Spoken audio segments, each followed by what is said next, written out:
نہ کوئی لا الہ الا اللہ کی شہادت دینے والا رہے گا۔ عبد الرحمن بن عوف نے بات مختصر کی تھی، لیکن وہ بہت کچھ کہہ گئے تھے۔ وہ کہنا یہ چاہتے تھے کہ حضرت عمر میں شخصیت کی جو عظمت، کردار کی بلندی، عزم کی پختگی اور انتظامی امور کی دیکھ بھال کی جو صلاحیت ہے، وہ کسی اور میں کم ہی نظر آتی ہے۔ حضرت عمر کے خیالات انقلابی تھے۔ عبد الرحمن بن عوف کی دلیل کو صحابہ کرام جو وہاں موجود تھے سمجھ گئے، اور سب نے ان کی تائید کی۔ میں تمہارے فیصلے کا پابند رہوں گا۔ حضرت عمر نے کہا، لیکن جس جنگ کے لیے ہم جا رہے ہیں وہ ان جنگوں سے بہت ہی زیادہ خوفناک ہوگی جو ہم نے آج تک لڑی ہیں۔ ابھی مختلف نام پیش ہو ہی رہے تھے کہ دور سے دوڑتے گھوڑے کے ٹانپ سنائی دیے۔ گھوڑا ادھر ہی آ رہا تھا۔ قریب آ کر گھوڑا رکا، سوار کود کر اترا اور دوڑ کر حضرت عمر کی محفل میں آیا۔ السلام علیکم یا امیر المومنین، سوار نے کہا، اور ایک تحریری پیغام حضرت عمر کو دیتے ہوئے کہا، الحمدللہ آپ یہیں مل گئے ہیں، سعد بن ابی وقاص کا پیغام لایا ہوں، اللہ تجھے سلامت رکھے۔ حضرت عمر نے کہا، تو بہت ہی تیز آیا ہے، بیٹھ جا۔ سعد کہاں ہے؟ نجد میں، سوار نے جواب دیا۔ حضرت عمر نے سعد بن ابی وقاص کا پیغام پڑھ کر سب کو سنایا۔ انہوں نے لکھا تھا، بسم اللہ الرحمن الرحیم، امیر المومنین عمر ابن خطاب کے نام 3000 آدمی بھیج چکا ہوں، جن میں اکثر تعداد سواروں کی ہے، یہ آپ کے ساتھ جا رہے ہیں۔ میں نے 1000 مزید سوار تیار کیے ہیں جو جانباز، عقل مند اور بہت ہی بہادر اور نڈر ہیں، ان کا انتظار کر کے آگے بڑھیں۔ سپہ سالار مل گئے۔ عبد الرحمن بن عوف نے بے تابی سے نعرہ لگایا، کون؟ حضرت عمر نے پوچھا۔ کچھار کا شیر۔ عبد الرحمن بن عوف نے کہا، سعد بن ابی وقاص۔ یہ تاریخی گفتگو جس کا ایک ایک لفظ تاریخ کے دامن میں محفوظ ہے۔ مورخ ابن خلقان نے لکھا ہے کہ حضرت عمر نے سعد بن ابی وقاص کا نام سنا تو سوچ میں پڑ گئے اور کچھ دیر خاموش رہے۔ خاموشی کی وجہ یہ تھی کہ سعد بن ابی وقاص کی شجاعت اور بے خوفی میں کسی کو شک نہ تھا، لیکن جہاں تک میدان جنگ میں جنگی تدبیروں اور قیادت کا تعلق تھا، حضرت عمر مطمئن نہیں تھے۔ لیکن وہاں جتنے صحابہ کرام موجود تھے انہوں نے عبد الرحمن بن عوف کی پرزور تائید کی۔ وہاں چند اور صاحب الرائے شخصیتیں بھی موجود تھیں، ان سب نے سعد بن ابی وقاص کے حق میں رائے دی، فوراً واپس نجد جاؤ۔ حضرت عمر نے سعد بن ابی وقاص کے کاسے سے کہا، تمہارا گھوڑا تھکا ہوا ہے، کوئی مضبوط گھوڑا لے جاؤ، اور سعد سے کہو کہ فوراً یہاں پہنچے، اپنے 1000 سوار ساتھ لیتے آنا، میں نے تمہیں اس لشکر کا سپہ سالار مقرر کر دیا ہے۔ ناظرین، حضرت سعد رضی اللہ تعالیٰ عنہ دولت مند تھے، قیمتی لباس پہنتے تھے، لیکن ان کے انداز اور طور طریقے امیرانہ نہیں تھے۔ میدان جنگ میں شجاعت کے غیر معمولی جوہر دکھاتے تھے۔ تمام غزوات میں رسول اللہ صلی اللہ علیہ وسلم کے ساتھ رہے تھے۔ غزوہ احد میں ہی حضور صلی اللہ علیہ وسلم نے چند ایک تیر اندازوں کو ایک خاص جگہ کے لیے منتخب کیا تھا، ان میں سعد بن ابی وقاص بھی تھے۔ احد کی ہی لڑائی میں دشمن نے آن حضور صلی اللہ علیہ وسلم کو تقریباً گھیر لیا تھا۔ ایسی خطرناک صورتحال میں سعد رضی اللہ تعالیٰ عنہ حضور صلی اللہ علیہ وسلم کی حفاظت میں سینہ سپر رہے۔ ان کے ہاتھ میں کمان تھی اور اس کمان سے نکلے ہوئے تیر دشمن کو قریب نہیں آنے دے رہے تھے۔ حسین ہیکل نے لکھا ہے کہ رسول اللہ صلی اللہ علیہ وسلم نے سعد رضی اللہ تعالیٰ عنہ سے کہا، میرے ماں باپ تم پر فدا ہوں، اسی طرح تیر چلاتے رہنا۔ تاریخ اسلام یہ بھی گواہی دیتی ہے کہ اسلام کے لیے سب سے پہلا تیر سعد بن ابی وقاص نے چلایا تھا۔ وہ اس طرح کے سعد حجاز کی وادی رابغ کے ایک چشمے پر تھے کہ ان کا آمنا سامنا قریش کی ایک ٹولی سے ہو گیا جس کا سردار ابو سفیان تھا۔ تصادم کا خطرہ تھا، خطرہ شاید ایک تیر نے ٹال دیا جو ان چند ایک مسلمانوں کی طرف سے چلا تھا۔ یہ تیر سعد بن ابی وقاص کی کمان سے نکلا تھا۔ ناظرین، تاریخ میں سعد بن ابی وقاص کے یہ الفاظ ملتے ہیں، میں پہلا عربی ہوں جس نے اللہ تعالیٰ کی راہ میں تیر چلایا تھا۔ تاریخ میں ایک اور روایت ملتی ہے، سعد بن ابی وقاص جوانی میں ایسے بیمار ہوئے کہ بچنے کی امید ہی نہ رہی۔ ان کی اولاد صرف ایک بیٹی تھی۔ ایک روز رسول اللہ صلی اللہ علیہ وسلم ان کی عیادت کو گئے۔ یا رسول اللہ، سعد نے کہا، میرے پاس بہت دولت ہے، کیا میں وصیت کر دوں کہ میری دولت کے 3 حصوں میں سے ایک حصہ بیٹی کے لیے اور 2 حصے مسلمانوں کے لیے ہیں؟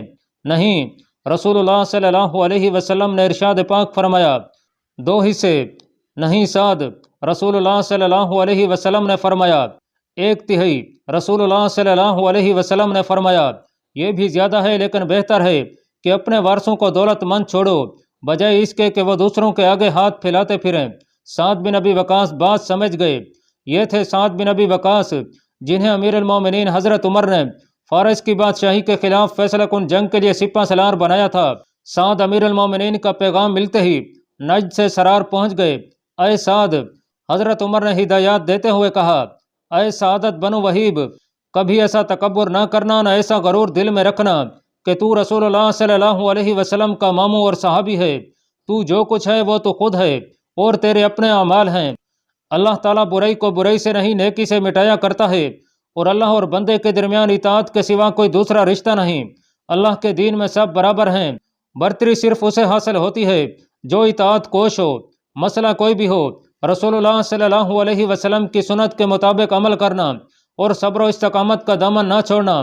جہاں کہیں پڑاؤ کرو وہاں کے حالات اور اس جگہ کی تفصیل لکھنا، پیغام رسانی کا انتظام بہت تیز رکھنا، اور یہ نہ بھولنا کہ جس طرح ہم کہتے ہیں کہ سلطنت فارس کو ہمیشہ کے لیے ختم کر دیں گے، اسی طرح فارسی اسلام کو اور مسلمانوں کو ہمیشہ کے لیے ختم کرنے کا عہد کیے ہوئے ہیں، اور وہ بہت بڑی فوج تیار کر رہے ہیں۔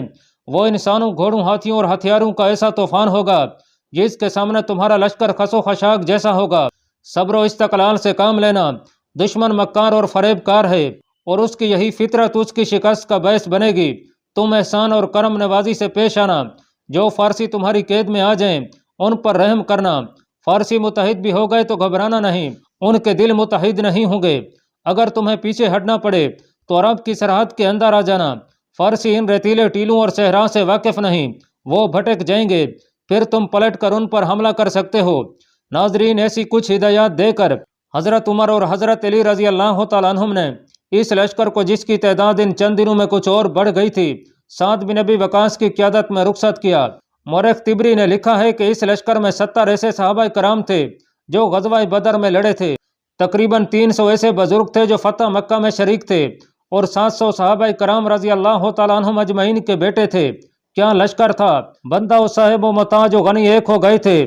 کسی کو اس لیے دوسروں پر برتری حاصل نہیں تھی کہ اس کا قبیلے میں اونچا مقام تھا، اور کسی کو اس لیے کمتر نہیں سمجھا جا رہا تھا کہ وہ مفلس ہے۔ سب کا درجہ ایک تھا، سب کی ذات ایک تھی۔ مسلمان، مجاہد، سب کا عزم ایک اور جذبہ ایک تھا، ان میں کوئی بھی اقتدار کا خواہاں نہ تھا۔ ناظرین، مدائن کے اندر اور باہر یہ عالم تھا جیسے یہ بہت بڑا فوجی کیمپ ہو۔ ہر جگہ فوج ہی فوج تھی۔ شہر میں گھوڑے دوڑ رہے تھے، نو اموزوں کو شاہ سوار بنایا جا رہا تھا، کہیں تیغ زنی کی مشق ہو رہی تھی، تحریری قلعے کی دیواروں پر نشان لگا کر تیر چلائے جا رہے تھے۔ فوجیوں کا شور و غل اتنا کہ کانوں پڑی آواز سنائی نہیں دیتی تھی۔ ایک میدان میں ہاتھیوں کو دوڑایا اور تھوڑے تھوڑے فاصلے پر دائیں بائیں اور پیچھے کو گھمایا پھرایا جا رہا تھا۔ یہ میدان جنگ کی حرکات اور بھاگ دوڑ کی مشق تھی، جسے دیکھ کر ہی اندازہ ہوتا تھا کہ کسی بہت بڑی جنگ کی تیاری ہو رہی ہے، اور فوج کی تعداد دیکھ کر معلوم ہوتا تھا جیسے دنیا کی کسی بہت ہی بڑی جنگی طاقت کے خلاف اتنی زیادہ فوج تیار کی جا رہی ہے۔ فوج کی تعداد دیکھ کر کہا جا سکتا تھا کہ یہ فوج جدھر یلغار کرے گی ادھر نہ کوئی بستی کھڑی رہے گی نہ کوئی پہاڑ، اور یہ فوج بڑے ہی تیز و تند طوفان کی طرح اپنے پیچھے کھنڈر اور لاشیں چھوڑ جائے گی۔ مسنہ شہید کے 2 جاسوس مدائن میں موجود تھے۔ فارس کا نیا بادشاہ یزدگرد گھوڑے پر سوار 8-10 گھڑ سوار محافظوں کے نرگے میں فوجی تیاریاں دیکھتا پھر رہا تھا۔ رستم اس کے ساتھ رہتا تھا، بلکہ یزدگرد کو رستم کی شجاعت اور جنگی قیادت پر بھروسہ تھا۔ رستم کی شجاعت اور جارحانہ قیادت کی مثالیں افسانے نہیں تھیں، یہ حقیقت تھی کہ رستم میدان جنگ کی ایک دہشت کا نام تھا۔ یہ دہشت رومیوں جیسی جنگجو قوم پر بھی طاری ہو چکی تھی۔ یزدگرد جو 21 سال کا نوجوان تھا، جوش و خروش سے پھٹا جا رہا تھا۔ اس کی ماں تھی جو اس کے لیے پریشان رہتی تھی۔ اس ماں کو اپنے وطن کی نسبت اپنے بیٹے سے زیادہ پیار تھا۔ سلطنت قائم رہتی ہے یا نہیں، وہ اپنے بیٹے کو زندہ و سلامت دیکھنا چاہتی تھی۔ اس بیٹے کو اس نے ایک گاؤں میں چھپا کر رکھا ہوا تھا۔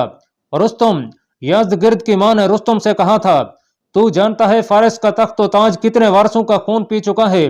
میرے دل میں ایسی کوئی خواہش نہیں کہ میرا بیٹا فارس کا بادشاہ رہے۔ جب کبھی تجھے شک ہو کہ تخت کا کوئی وارث میرے بیٹے کو قتل کرنا چاہتا ہے، مجھے بتا دینا، میں بیٹے کو یہاں سے لے جاؤں گی۔ رستم، میرے بیٹے کو کچھ ہو گیا تو زندہ تو بھی نہیں رہے گا۔ ان ہاتھوں سے تیرے جسم کی بوٹیاں نوچ ڈالوں گی۔ اور وہ ڈین شیرویں کی ماں زندہ ہے، وہ اپنے بیٹے کے قتل کا انتقام میرے بیٹے سے لے گی۔ نورین، رستم نے اسے یقین دلایا تھا، تمہارا بیٹا قتل نہیں ہوگا، اسے ہم نے خود بلایا ہے۔ نورین، اسے اپنے قریب آواز سنائی دی۔ اس نے دیکھا اور چونک کر کہا کہ ساران، اچھا ہوا تم آ گئے ہو، میرا دل گھبرا رہا تھا۔ وہ دیکھو، میرا بیٹا اپنی فوج کو دیکھ رہا ہے، یہ میری نظروں سے اوجھل ہوتا ہے تو میرے دل کو کچھ ہونے لگتا ہے۔ تمہارے دل کو کچھ نہیں ہونا چاہیے نورین، ساران نے کہا۔ اس کی سلامتی کی ذمہ داری میری ہے۔ ایک تو اس کے ساتھ اپنے محافظ ہیں، 2 محافظ میں نے اس کے ساتھ لگائے ہوئے ہیں جو کسی کو نظر نہیں آتے، نظر آئیں بھی تو انہیں کوئی نہیں جانتا۔ کیا مجھے رستم پر اعتبار کرنا چاہیے؟ نورین نے پوچھا۔ ہاں، ساران نے جواب دیا، تمہیں رستم پر اعتبار کرنا چاہیے۔ یزدگرد کو بھی اس پر اعتبار ہے۔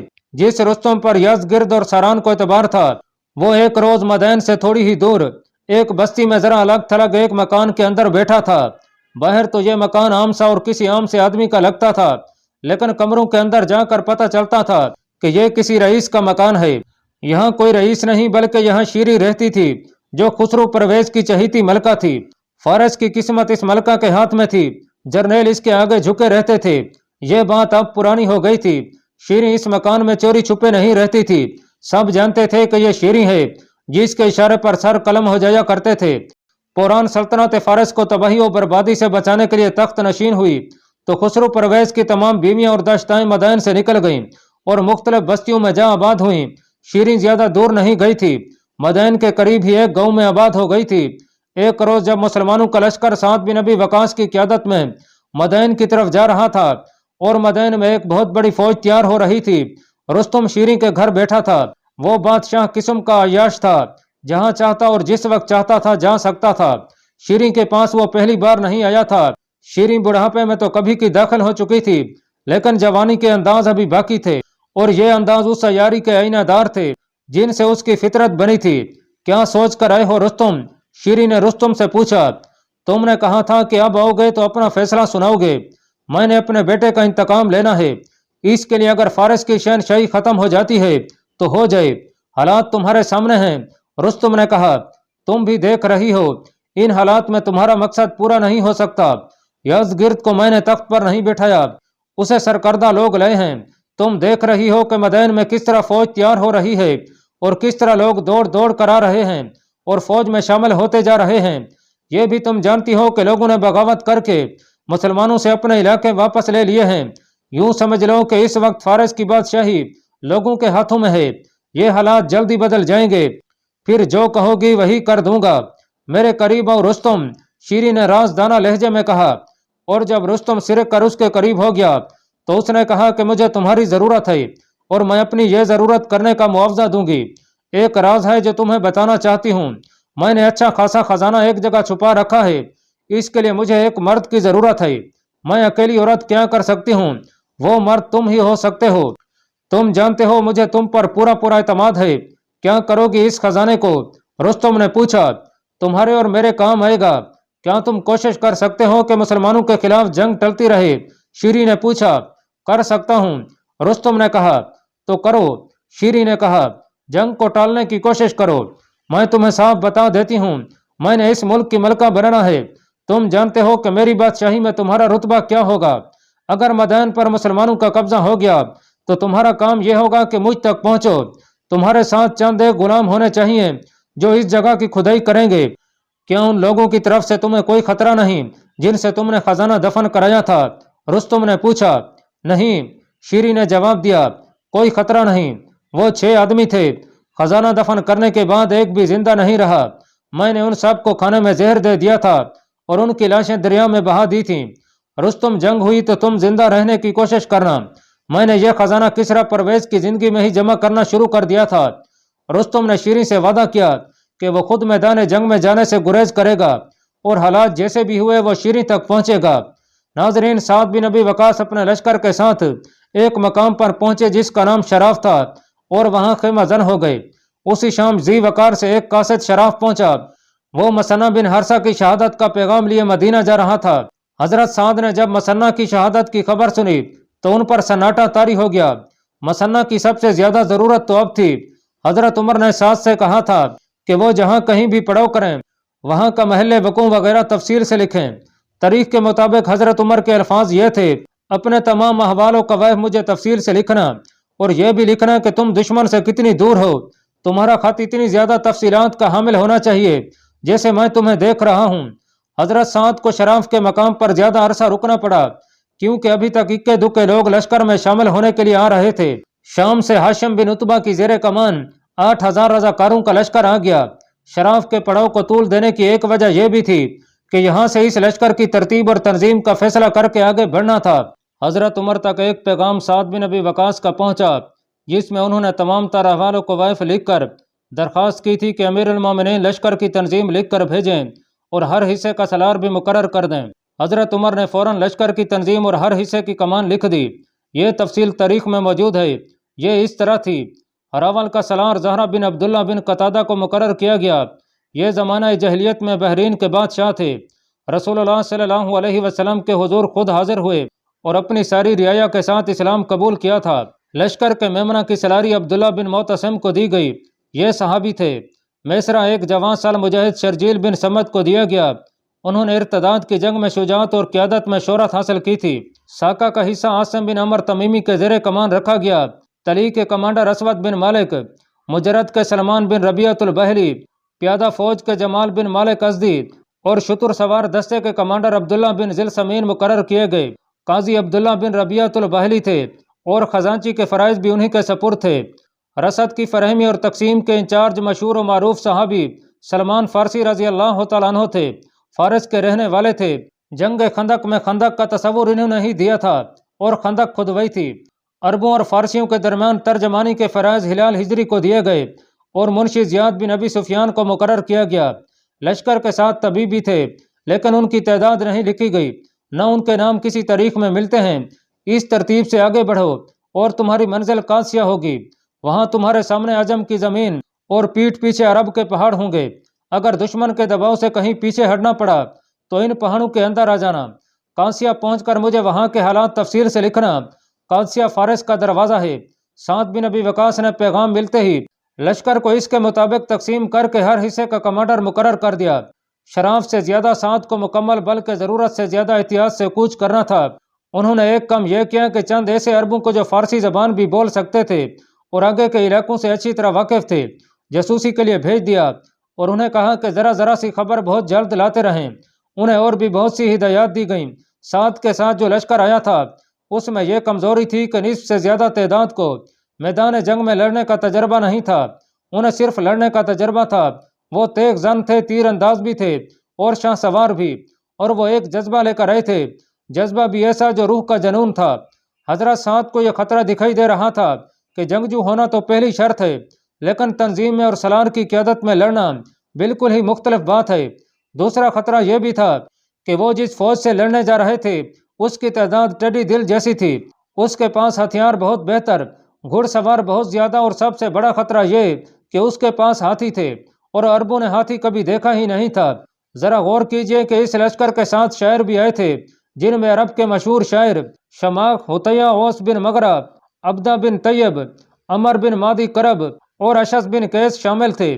اس لشکر میں خطیب بھی تھے، جن میں قیس بن حبیرہ غالب، ابن حذیل ازدی، بصر بن ابی رحم الجہنی، عاصم بن عمر، ربی مادی اور ربی بن عامر جیسے شعلہ بیان اور اپنے زمانے کے نامور خطیب شامل تھے۔